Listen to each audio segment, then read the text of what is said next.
Ngibingelele, nginamukele la esichaza khona kabanzi ngamaphupho. Uma wukuthi uyaqala ukufika kule chaneli, bengicela ushaye u-subscribe, uphinde-ke ushere ilinki ukuze-ke nabanye bengaphuthelwa-ke ukuchazeleka ngamaphupho ababa nawo.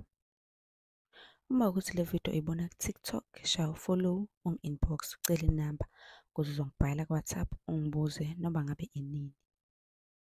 Khona obuzile kwi-comment wathi, ingabe kubika ukuthini ukuphupha umemulo? Ngicabanga ukuthi-ke sonke siyazi ukuthi yini umemulo. Ukuphupha umemulo kubungazwa, kujwatshuliwe, kungasho-ke injabulo ezayo noma impumelelo.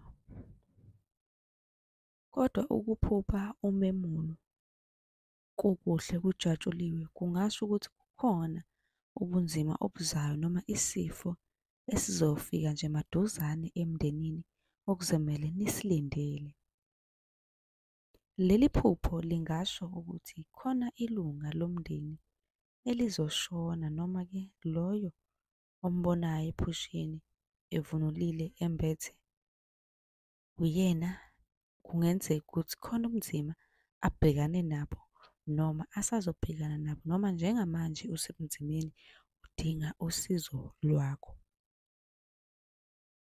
Uma uphupha udadewenu osesesigabeni sokuba yintombi emula ibhince ngesidwaba senkomo, lokho kungasho ukuthi ithonga liyadinga ukuba-ke emuliswe lowo mntwana ekhaya.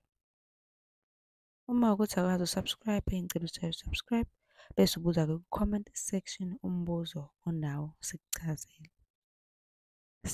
Nisale kahle.